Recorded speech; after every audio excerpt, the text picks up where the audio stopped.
Bismillahirrahmanirrahim. Assalamualaikum warahmatullahi wabarakatuh. Alhamdulillahirabbil alamin. Wassalatu wassalamu ala asyrafil anbiya'i wal mursalin. Nabiyina Muhammadin wa ala alihi wa sahbihi ajma'in. Asyhadu an la ilaha illallah wahdahu la syarika lah wa asyhadu anna Muhammadan abduhu wa rasuluh. Allahumma la sahla illa ma ja'altahu sahla wa anta taj'alul hazna sahlan idza syi'ta. Qala Allah Ta'ala ya ayyuhalladzina amanu taqullaha haqqa tuqatih wa la tamutunna illa wa antum muslimun. Amma ba'd. Kita lanjutkan penjelasan dari kitab Al-Yaqut An-Nafis fi Madhhab Ibn Idris li Syekh Ahmad bin Umar Asy-Syafiri rahimahullah yang wafat tahun 1360 Hijriah. Qala rahimahullah ma tajibu fihi zakatu minal amwal. Harta-harta yang wajib terkena zakat. Nah, adanya pembatasan pada harta tertentu yang terkena zakat ini diantara keringanan yang Allah Subhanahu wa taala berikan kepada umat Islam tatkala tidak semua harta manusia itu dikenai zakat. Tidak semuanya dikenai apa? Dikenai zakat. Ini rahmat dari Allah Subhanahu wa taala kepada kaum muslimin, di mana harta-harta yang dikenai zakat sebagaimana yang akan diterangkan nanti biidznillah taala memang harta yang berkembang. Memang yang harta merupakan harta apa?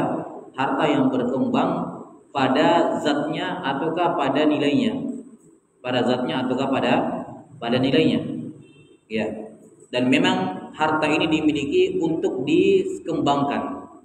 Hanya ini yang terkena zakat, yaitu harta yang tidak statis. Dia bertambah, ya, bertambah. Jelas sampai sini ya.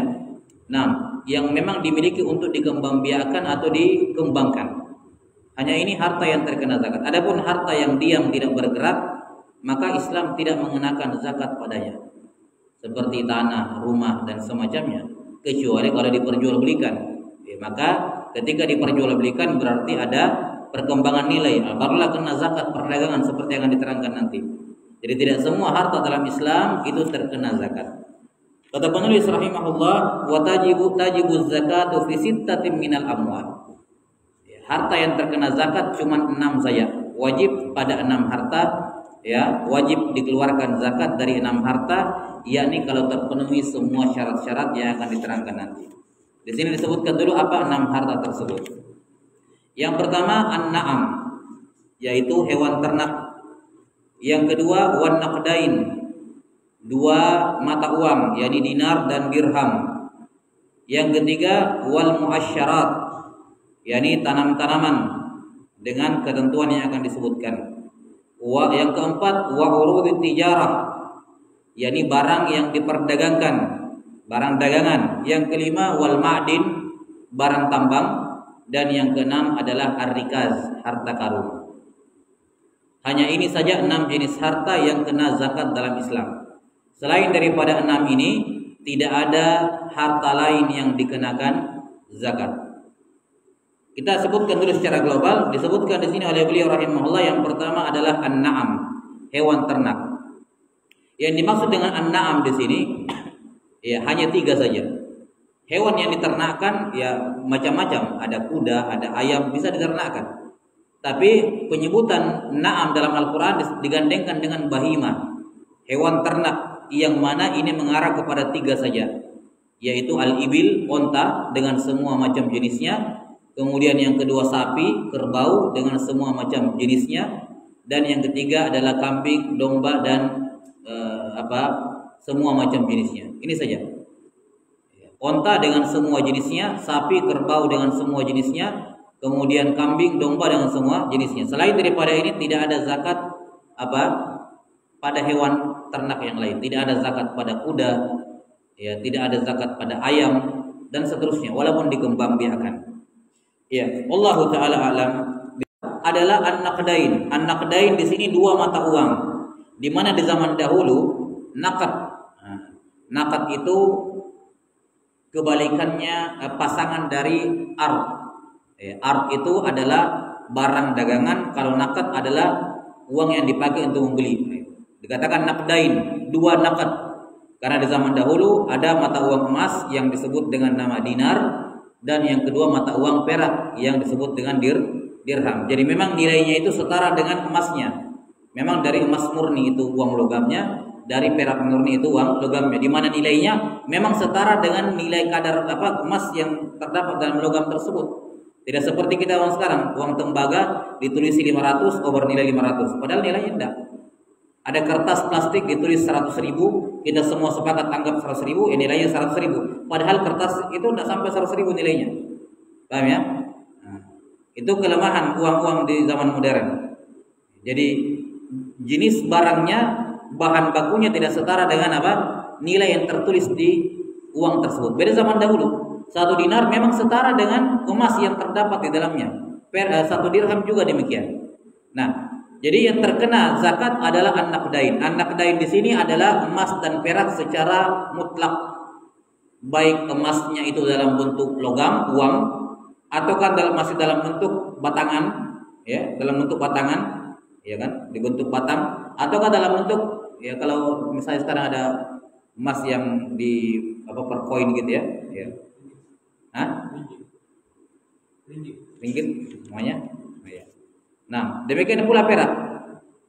Kemudian dikiaskan kepadanya adalah mata uang modern yang walaupun dari kertas tapi tertulis 100.000, ya kita nilaikan dia 100.000. Sebenarnya pada dasarnya itu nggak masuk gitu. Cuman karena kita sepakat ia jadikan sebagai mata uang, maka diikutkan hukumnya sama seperti emas dan perak. Jelas ya? Baik, ini yang kedua an-naqdan, emas, perak dalam bentuk uang kah, dalam bentuk logam atau dalam bentuk batangan atau bagaimanapun modelnya, kemudian masuk di dalamnya mata uang dengan semua macam jenis mata uang di dunia ini semuanya. Kemudian berikutnya wal muasyarat. Ini zakat atau barang yang ketiga yang terkena zakat, yaitu muasyarat. Muasyar dari kata usyur yang artinya 1/10. Dikatakan muasyarat karena zakat tanam-tanaman ini yang wajib dikeluarkan darinya kalau bukan 1/10, 1/20. Makanya dikatakan muasyarat, yakni tanaman-tanaman yang dikeluarkan 1/10 atau 1/20. Nah, secara umum tanaman yang terkena zakat tidak semuanya, hanya ada 2 jenis. Hanya ada 2 jenis tanaman yang kena zakat. Yang pertama makanan pokok yang sifatnya biji-bijian, dan yang kedua adalah buah-buahan. Buah-buahan ini juga cuma 2, anggur sama korma, itu saja. Semua buah-buahan lain tidak ada zakatnya, walaupun mirip, misalnya langsat, kelengkeng, walaupun mirip mungkin bentuknya anggur kecil-kecilnya, tapi tidak ada zakatnya. Mangga, ya. Jelas ya? Tidak ada zakat pada buah-buahan selain emas dan korma dan anggur, 2 saja. Adapun pada makanan pokok, ya makanan pokok yang sifatnya biji-bijian yang bisa ditahan dalam jangka waktu yang bisa disimpan dalam jangka waktu yang lama. Ya, yang paling umum tentu saja kayak gandum dengan semua macam jenis gandum, ya, apapun jenisnya, warnanya. Kemudian beras dengan semua macam jenisnya, mau beras merah, beras hitam, semua jenis beras apapun warnanya. Dan yang ketiga jagung. Ya, ini 3 makan pokok hampir semua ya. Walaupun ada biji-bijian yang lain yang dijadikan makan pokok, tapi mungkin tidak sebanyak 3 ini. Gandum dengan semua macam jenis dan warnanya, emas dengan beras dengan semua jenis dan warnanya, dan jagung dengan semua macam jenis dan warnanya. Ya, ini 3 saja. Selain daripada 3 ini, atau selain dari makanan pokok ini dan korma serta anggur, maka tidak ada hasil bumi yang dikeluarkan zakatnya. Jelas sampai sini? Kalau misalnya di suatu tempat ada makanan yang bisa disimpan dalam jangka waktu yang lama dan dia dijadikan makanan pokok, maka apa? Kena zakat. Kenapa? Kena zakat. Jelas ya? Seperti misalnya bawang apa itu, yang bawang sagu juga ya. Kalau bisa bertahan lama ya. Bawang apa namanya? Bombay ya. Ya, itu kan bisa disimpan dalam jangka waktu lama dan dijadikan makanan. Dijadikan apa? Makanan. Ya, intinya makan pokok. Intinya adalah makanan pokok, tapi yang umum ini 3 ini kita sebutkan. Rinciannya di buku-buku lanjutan ya, terkait biji-bijian apa saja atau makanan apa saja yang dikategorikan muqtad. Muqtad itu makanan yang dijadikan makan pokok, ya. Berikutnya adalah urud tijarah, barang dagangan. Nah, ini barang dagangan semuanya kena. Jadi biar aslinya dia bukan barang zakat, harta zakat, tapi kalau diperdagangkan kena. Mobil itu bukan harta zakat, tapi kalau diperdagangkan kena zakat. Lihat sampai sini, di mana zakatnya tiap tahun. Sebagian orang salah paham terkait dengan zakat jual beli mobil, zakat jual beli motor, nanti laku baru keluarkan zakatnya. Ini kesalahpahaman ya. Jadi dia tiap tahun dikeluarkan zakatnya kalau terpenuhi syarat-syaratnya. Atau misalnya rumah, dia beli rumah, jual beli rumah, developer misalnya, tiap tahun kena zakat ini. Tiap tahun kena zakat selama rumahnya belum laku dan seterusnya, kan begitu. Intinya adalah barang apapun, termasuk baju bukan harta zakat, tapi kalau diperjualbelikan kena zakat pada bajunya, kena zakat pada nilai bajunya. Baik. Kemudian wal ma'din, barang tambang yang dimaksud di sini hanyalah emas dan perak. Tidak ada zakat pada barang tambang yang lain, walaupun lebih mahal daripada emas dan perak. Misalnya dia menambang dapat berlian, dapat misalnya batu-batu berharga, zamrud dan semacamnya, yang harganya lebih mahal dari emas dan perak, tidak ada zakatnya. Yang ada zakat pada barang tambang hanya emas dan perak. Kemudian rikas, harta karun, sama harta karun juga yang dimaksud emas dan perak. Ya, kalau ada harta karun berlian dan semacamnya itu enggak masuk dalam pembahasan zakat, tidak kena zakat. Yang kena zakat hanya harta karun yang berupa emas dan perak. Nah, ini 6 jenis 6 jenis harta yang terkena zakat. Selain daripada 6 ini tidak ada zakatnya. Misalnya madu, tidak ada zakatnya pada madu. Madu tidak ada zakatnya. Budak tidak ada dikeluarkan zakat. Budak itu kan harta, dihitung harta dan harganya mahal, mencapai nisab. Tapi tidak wajib mengapa tidak dikeluarkan zakatnya tiap tahun untuk budak ini. Ya. 6. Sudah ya? Ini 6 jenis harta yang ada zakatnya. Baik. Kemudian akan diterangkan satu persatu nanti apa syarat-syarat dari masing-masing harta ini kena zakat, ya. Jadi harus terpenuhi syarat-syaratnya. Kalau terpenuhi syarat-syaratnya, berapa yang keluar, berapa yang dikeluarkan zakat darinya. Baik, wallahu a'lam bissawab. Kemudian dari 6 jenis zakat ini, dari semua zakat yang disebutkan di sini, semuanya terkena pada barangnya. Terkena pada apanya? Terkena pada barangnya. Kecuali zakat perdagangan. Kalau zakat perdagangan kena ke nilainya, bukan ke barangnya. Maksudnya barangnya gimana? Kalau zakat itu mengenai barang, maka zakat yang dikeluarkan harus sejenis dengan barang tersebut. Jelas? Sapi, kalau kena zakat keluarnya apa? Sapi, bukan keluar kambing, bukan keluar uang. Enggak boleh dalam bentuk uang. Sapi keluarnya sapi. Kenapa keluarnya sapi? Enggak boleh diganti kambing, enggak boleh diganti uang. Karena ini zakat pada barangnya, kenanya pada barang.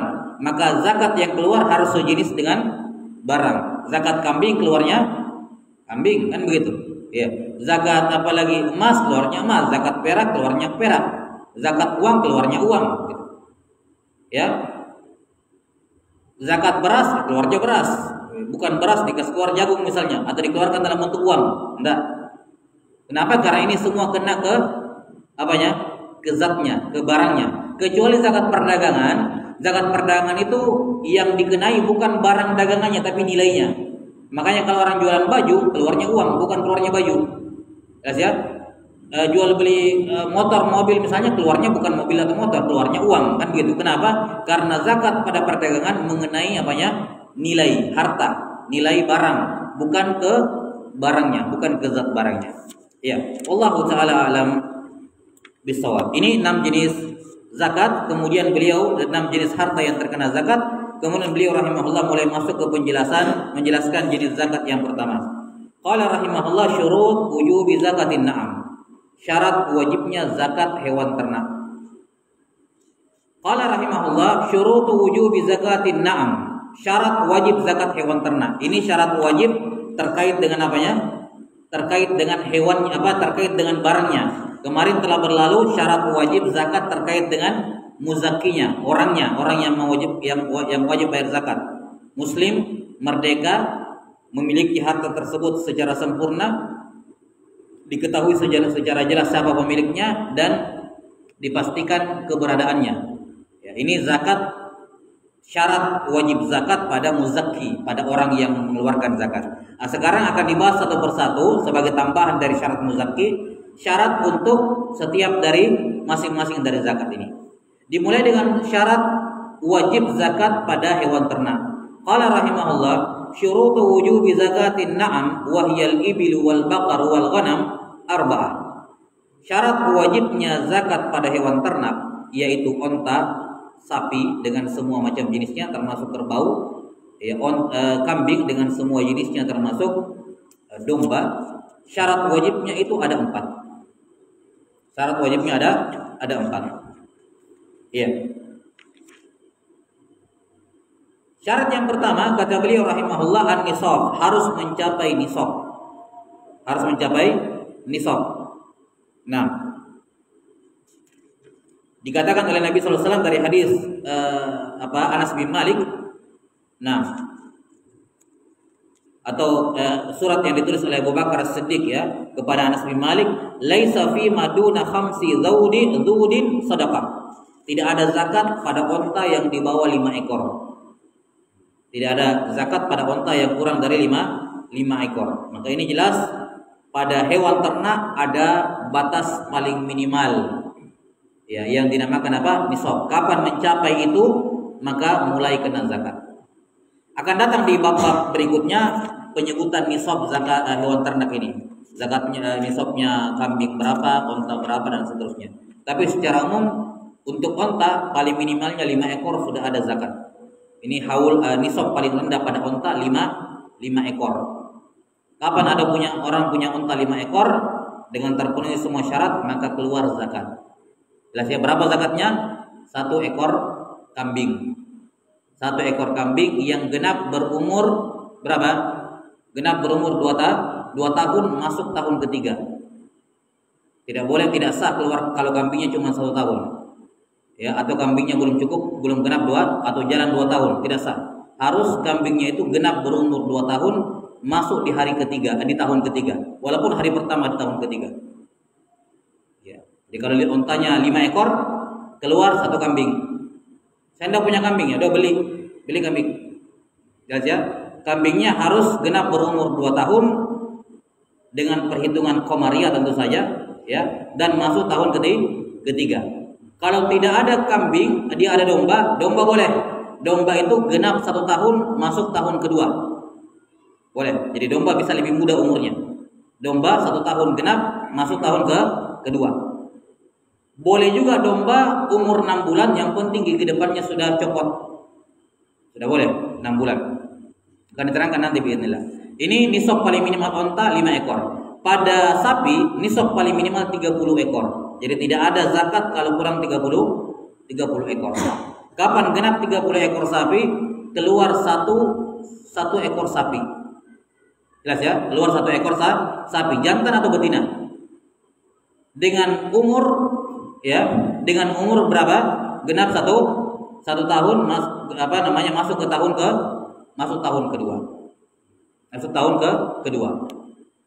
Baik. Kemudian untuk kambing paling minimal 40 ekor. Untuk kambing paling minimal berapa? 40 ekor. Itu nisab paling rendah dari kambing. Kapan orang punya 40 ekor kambing? Keluar 1 ekor kambing. Nanti akan dipaparkan insyaallah terkait dengan nisab dan umur-umurnya. Iya. Ini syarat yang pertama dari 4 syarat zakat pada hewan ternak. Yang pertama mencapai nisab. Yang kedua wal haul, harus dimiliki setahun penuh. Semua hitungan tahun dalam fikih itu semua hijriyah patokannya. Makanya kalau mau menandai haul harta itu harus ditentukan apa? Ditentukan hijriyahnya, bukan masehi. Karena ini perhatikan ya, mengetahui haul zakat hari pertama kapan terpenuhi nisab itu wajib hukumnya. Berdosa kalau dia tidak tahu. Kenapa? Karena kapan sudah haul sudah masuk, maka diharamkan diundurkan walaupun 1 hari kecuali ada uzur. Ya. Jadi misalnya dia mencapai hartanya nisab tahun lalu, dia harus catat tanggal sekian bulan sekian Hijriah. Supaya tahun depan keluar paling lambat di tanggal yang sama. Kalau dia mau mempercepat sebelum nisab boleh. Misalnya Syawalnya itu kenanya apa? Afwan, nisabnya kenanya Syawal, dia mau bayar di Ramadan, boleh. Paham ya? Boleh. Dia kena haulnya di Syawal, tapi dia bayar di Ramadan, boleh. Tapi kalau kenanya di Syaban, tidak boleh diundurkan ke Ramadan, berdosa dia. Itu haknya orang miskin. Pasal ini, kalau haulnya jatuhnya di bulan Syaban, wajib keluar di bulan Syaban. Tidak boleh dibilang saya tunggu Ramadan untuk dapatkan keutamanya, tidak boleh. Kenapa? Karena ketika tiba haul itu harta bukan harta kamu lagi, sudah hartanya mustahik zakat. Itu tinggal di tanganmu, tanggung jawab kamu gitu. Ketika kamu undur, maka berarti kamu mengundurkan, menyerahkan hak orang lain, itu kezaliman. Paham seperti ini? Karena itulah penting bagi seorang untuk menentukan dari awal haul hartanya itu kapan. Nah, termasuk di sini hewan ternak harus dimiliki selama setahun. Di mana hari pertama dari haul adalah sejak terkumpul apa? Nisab. Itu hari pertamanya. Misalnya saya beli kambing 20 ekor. Atau saya beli kambing 10 ekor. 10 ekor, ada jantan, ada betina. Ketika saya beli 10 ekor, ini belum dihitung karena masih 10. Ya kan? Masih 10. 6 bulan berikutnya atau setahun berikutnya, 6 bulan berikutnya beranak gitu ya, beranak-anak. Kemudian mencapai berapa? 40 ekor. Nah, ketika pas 40 ekor, anak-anak yang bayi baru lahir itu, jelas ya, menggenapkan 40 ekor, nah di situ dihitung hari pertama. Di situ dihitung hari pertama. Tahun depannya kalau tidak berkurang dari nisab, baru dikeluarkan zakatnya berapa. Udah ya? Baik. Dan perlu diperhatikan, kalau kalau dari awal dia sudah punya 40 ekor kambing, karena itu nisab paling minimal, maka anak-anak yang lahir setelahnya itu haulnya ikut ke induknya. Ikut ke induknya. Misalnya tadi saya beli misalnya 20 ekor kambing di bulan Muharram, 1 Muharram misalnya. 20 ekor kambing. Sudah ada yang sudah ada yang hamil gitu ya, ada yang hamil, ada jantannya, ada betinanya. Ya. Berapa lama biasanya hamil kambing? Hah? Bulan. Okay. Baik. Jadi misalnya 20 ekor saya beli 1 Muharram. Kemudian di misalnya bulan berapa? Muharram, Safar, Rabiul Awal, Rabiul Akhir, Jumadil Akhir misalnya, bulan ke-6. Ya. Jelas ya, di Jumadil Akhir ini 20 ekor ada yang melahirkan gitu ya, terus jadi berapa? Jadi 40 ekor. Nah, di Jumadil Akhir inilah hari pertama. Dihitung hari pertama. Berarti haulnya kapan? Jumadil Akhir tahun depan. Nah, semua yang lahir di antara Jumadil Akhir ini sama Jumadil Akhir tahun depan ikut haulnya ke sini, bukan haul yang baru. Walaupun dia lahir 3 bulan berikutnya, 4 bulan berikutnya, tetap ikut haulnya kemana? Ke induknya, itu maksudnya. Yang penting genap dulu 40, genap dulu nisab. Baru yang lahir setelahnya ngikut kemana? Ngikut ke haul induknya. Cara perhitungannya. Baik. Kalau misalnya di tengah haul nisabnya berkurang, maka putus. Misalnya tadi Jumadil Akhir genap 40 ekor. Jelas ya? Genap 40 ekor. Terus bertambah. Pas di bulan Zulhijjah, di akhir tahun sudah, di akhir tahun ya. Di bulan Zulhijjah saya jual kambingnya. Saya jual apanya? Saya jual kambing. Akhirnya berkurang dari nisab, tinggal 39 misalnya. Kurang kan? Kurang 1. Tinggal 39. Maka di sini haul yang Dzulqa'dah tadi terputus. Sudah tidak ada lagi. Jelas ya? Setelah selesai Idul Adha, masuk di Muharram, ada lagi yang melahirkan 5. Jadi 30, jadi berapa? 44. Nah, dihitung lagi haulnya. Di situ lagi mulai haul. Sampai tahun depannya kalau tidak berkurang. Jadi kapan nisab berkurang di tengah tahun, maka haulnya terputus. Makanya dipersyaratkan nisab harus dimiliki setahun penuh. Ini menunjukkan ini orang mampu. Kenapa? Jumlah hewan yang sesuai nisab, yang setara yang mencapai nisab itu statis selama setahun. Berarti kekayaannya kan tetap. Makanya memang orang yang kena zakat orang kaya, yaitu orang yang bukan orang yang satu kena proyek dapat 100 juta atau 200 juta, terus bulan-bulan berikutnya nggak ada penghasilan. Itu tidak akan kena zakat itu, karena pasti kepakai. Paham sampai sini? Orang kaya itu adalah orang yang memiliki harta mencapai nisab dan statis selama setahun. Kan begitu. Berarti penghasilannya ini stabil. Wajar dia kena zakat. Makanya dipersyaratkan apa? Dipersyaratkan untuk zakat-zakat semacam ini nisabnya harus bertahan selama setahun, tidak kurang. Kapan berkurang dari nisab walaupun 1 hari, hari ini berkurang, besok kembali lagi, maka tetap terputus. Tetap terputus apanya? Haulnya. Ya, wallahu a'lam bissawab. Sudah ya? Kemudian yang ketiga, syarat yang ketiga dari hewan ternak, isamatuha, harus digembalakan.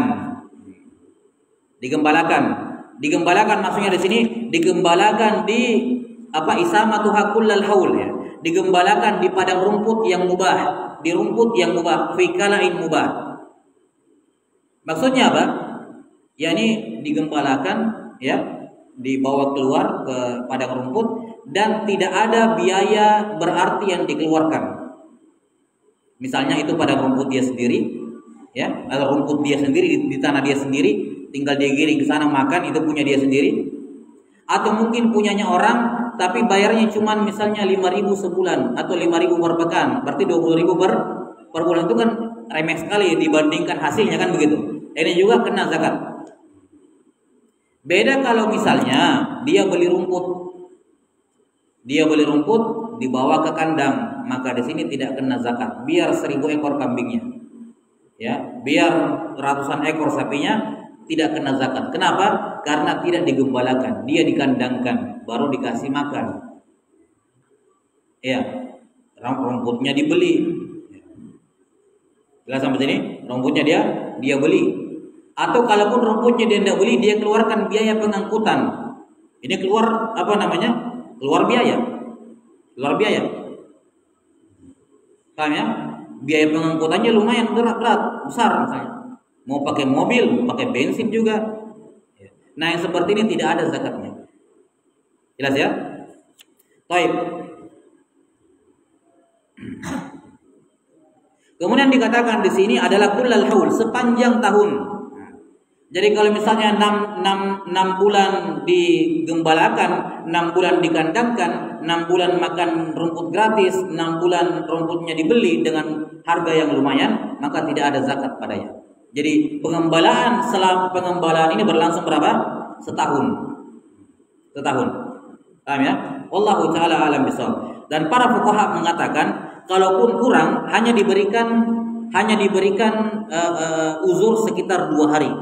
2 atau 3 hari. Jadi kalau misalnya setahun penuh ini dia digembalakan dengan rumput yang gratis, ataukah misalnya harga rumputnya murah, terlalu murah lah ya, tidak terlalu berat mengeluarkan biaya, dia 11 bulan, tapi pas bulan terakhir ada 1 bulan dia dikandangkan, dibelikan rumput, maka ini juga tidak wajib zakat.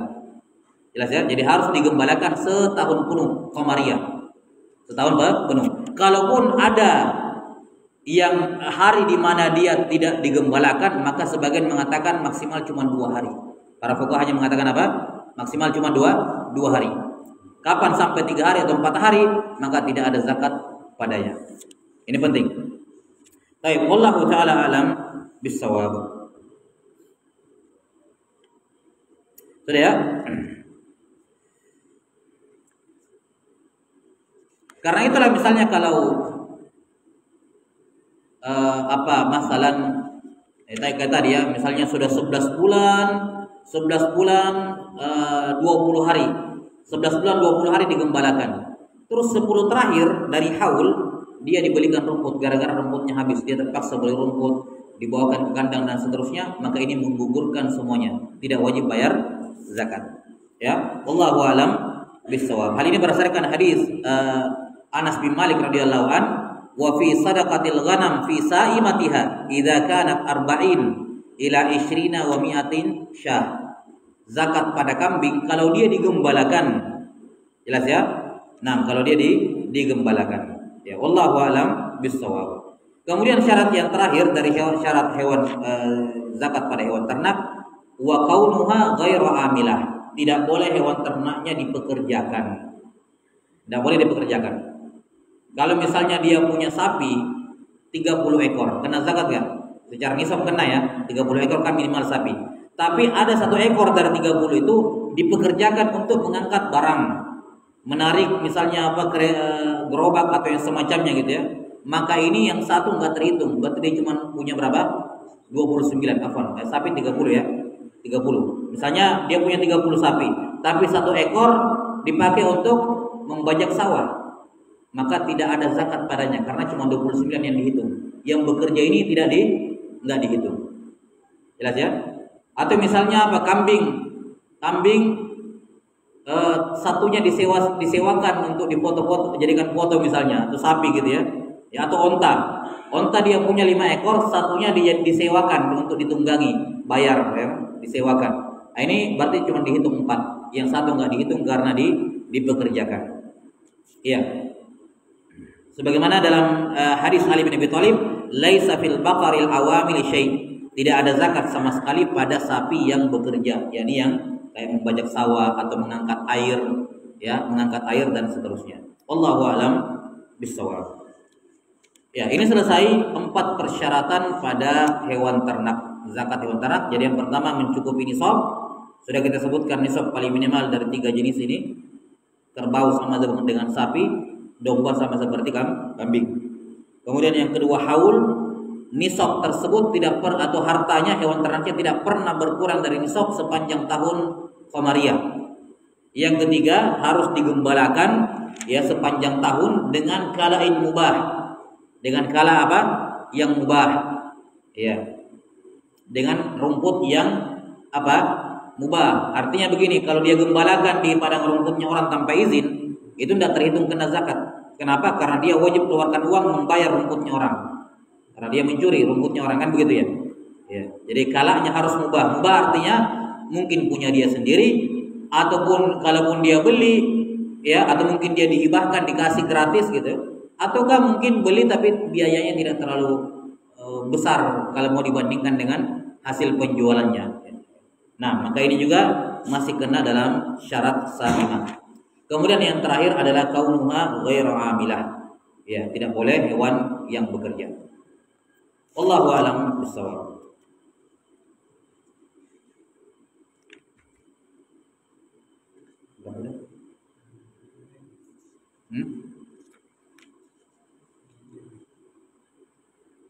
Baik, qala rahimahullah syurut wujubi zakatin naqdain. Syarat wajibnya zakat emas dan perak dan mata uang. Kata beliau syurut wujubi zakatin naqdain wa huma adh-dhahab wal fiddah thalatha. Syarat wajib pada zakat kedua mata uang, dinar dirham dan juga emas perak ataupun mata uang yang lain, termasuk dalamnya perhiasan emas dan perak. Syaratnya ada 3. Yang pertama al-haul, dimiliki setahun penuh. Sama ya perhitungannya. Haulnya itu di hari pertamanya dihitung sejak mencukupi nisab. Itu baru terhitung hari pertama. Tahun depannya selama sepanjang tahun tidak pernah berkurang, maka baru dikeluarkan. Yang kedua wan nisab. Nisab. Berapa nisabnya emas? Wa huwa 20 misqalan fi dzahab, yaitu 20 misqal atau 20 dinar. Jadi apa namanya? Nisabnya emas itu 20 dinar. 1 dinar itu 4,25 gram. Berarti kalau digramkan 85 gram emas. Dan ini emasnya 24 karat, bukan 21, bukan 23. Jelas ya? Emas murni. Karena dinar dulu itu dinar emas murni. Baik, jadi 20 miskal yaitu 20 dinar yang setara dengan 85 gram emas 24 karat. Sementara perak wa mi'ata dirhamin fi fiddah, 200 dirham pada perak. 200 dirham pada perak yang kalau digramkan sekitar 590 585 atau 595? 595. 595 gram emas, perak, afwan. 1000 karat, karena karat itu kalau murni 1000 karat, perak kalau murni 1000 karat. Jelas ya? Jadi ini emas dan perak khalisah yang murni. Kalau emas 24 karat, kalau perak 1000 karat. 595 gram perak, 1000 karat. Iya, ini nisab dari emas dan perak. Alhamdulillah. Assalamualaikum.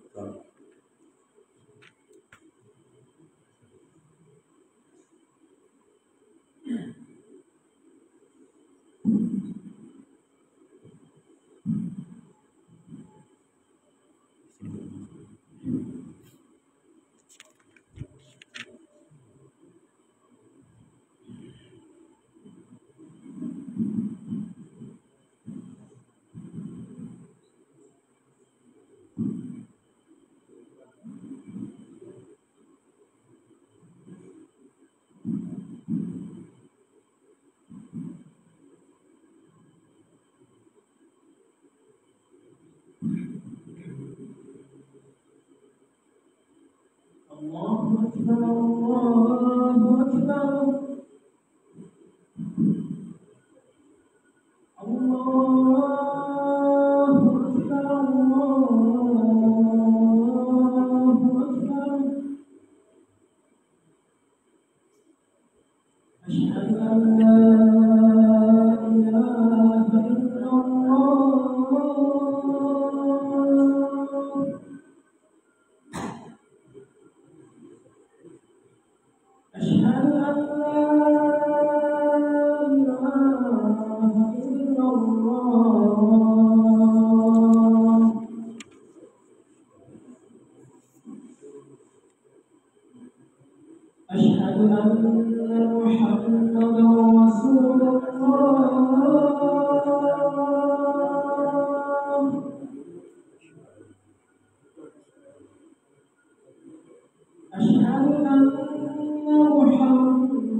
Baik, ini terkait dengan syarat yang kedua ya, nisab. Jadi pada emas 20 dinar itu 85 gram emas, sementara pada perak 200 dirham atau 595 gram. Ya. Dimana kalau memenuhi nisab maka masing-masing dikeluarkan, memenuhi syarat maksud saya, masing-masing dikeluarkan 1/40 atau 2,5%. Ya. Dan kita katakan bahwa patokannya di sini emas adalah 24 karat ya. Jadi kalau misalnya emasnya 21 karat, ya tinggal dikali rumusnya 21 dibagi 24 berapa? dikali 85. Misalnya kalau 21 karat itu berarti untuk mengetahui dia mencapai nisab atau tidak, tinggal dibagi. Tinggal 21 dibagi 24 baru dikali 85. Sampai atau 85 atau enggak. Kan begitu. Itu cara mengetahuinya. Kalau kurang dari, jadi kalau misalnya ada 18 gram, 18 karat, 21 karat, 23 karat, 24 karat, maka yang tidak mencapai 24 karat harus dihitung dulu terlebih dahulu.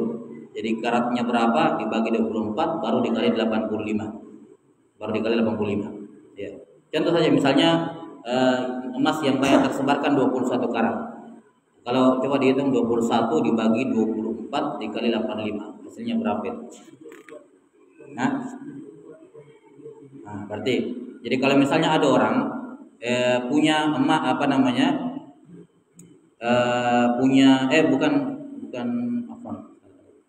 bukan 85 tadi. Berapa ininya? Berapa emasnya misalnya?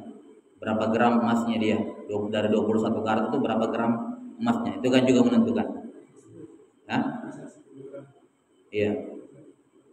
Ya kan kalau 85 gram emas kalau untuk mencapai nisab, kan rumusnya adalah 24 dibagi 24 kali 85. Makanya kan dapat 85 gram. Ya, kalau 21 terbalik ya, 24 dibagi 21 baru kali 85 coba. 24 baru dibagi 21 baru dikali 85. Berapa itu? Berarti 97. Jadi kalau dia punya emas 21 karat, nanti kena zakat kalau 97 gram, bukan 85 dipakai. 85 dipakai kalau karatnya 24. Tapi kalau karatnya 21, kenanya berapa nisabnya? 97 begitu. Karena dia karatnya lebih rendah, maka otomatis nisabnya lebih tinggi. Jadi 24 dibagi berapa karatnya? Berapa nisab nisab berapa karat yang mau ditahu ya. Misalnya kalau 20 karat berarti 24 dibagi 20 dikali 85 gitu rumusnya. Jadi nanti dihitung satu persatu itu. Ini ya. Baik. Ini nisab. Kemudian terkait dengan sudah ya. Kemudian nisab mata uang. Ya. Mata uang diikutkan nisabnya ke emas atau ke perak.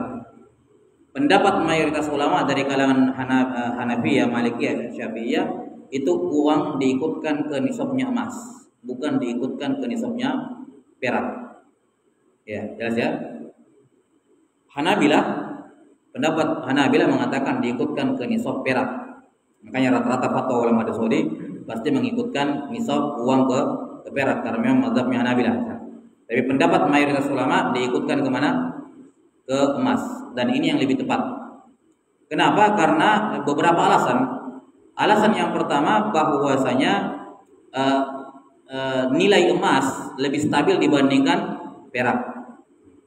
Jadi kalau mau dibandingkan dengan harga emas dan perak di zaman Nabi SAW dengan zaman sekarang, perak terlalu jatuh gitu. Makanya tidak cocok dikembalikan ke sana. Karena nilainya sudah beda jauh dengan di zaman Nabi SAW. Sementara emas tidak terlalu berbeda drastis gitu. Makanya lebih cocok kalau dikembalikan ke emas. Kemudian yang kedua bahwasanya perhitungan atau zakat itu dikenakan kepada orang kaya. Sementara semua orang tahu nilai orang dikatakan kaya kalau memiliki uang yang setara dengan nisab emas dibandingkan perak.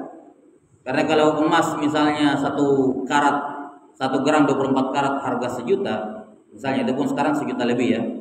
1 juta misalnya kita ambil, berarti nisab uang nanti dikatakan terkena nisab kalau 85 juta. Sementara perak sekarang 1 gram murni 1000 karat itu paling 20.000. 20.000 paling tinggi.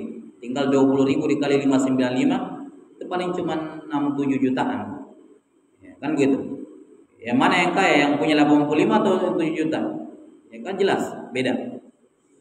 Bahkan 7 juta ini orang miskin kalau di zaman sekarang. Coba tinggal di Makassar saja misalnya. Cuma 7 juta per bulan penghasilan. Orang miskin, mana bisa bayar zakat? Ya, anaknya sekolah di Al-Azhar misalnya di mana, tidak mungkin tercukupi, pasti dia masuk kriteria orang miskin. Jelas sampai sini? Karena itulah mengikutkan zakat mata uang, nisabnya mata uang ke emas itu lebih tepat. Baik, wallahu alam bissawab. Saya kira cukup dulu sih. Nanti kita tambahkan, masih ada pembahasan terkait dengan masalah mata uang ini, masalah penggabungan. Apakah digabungkan antara mata uang satu dengan mata uang lain, digabungkan emas dengan perhiasan, perak dengan mata uang atau yang semacamnya. Ditambah lagi satu syarat yang belum kita bahas, yaitu perhiasannya bukan perhiasan yang mubah. Baik. Saya kira cukup. Ada pertanyaan sampai sini?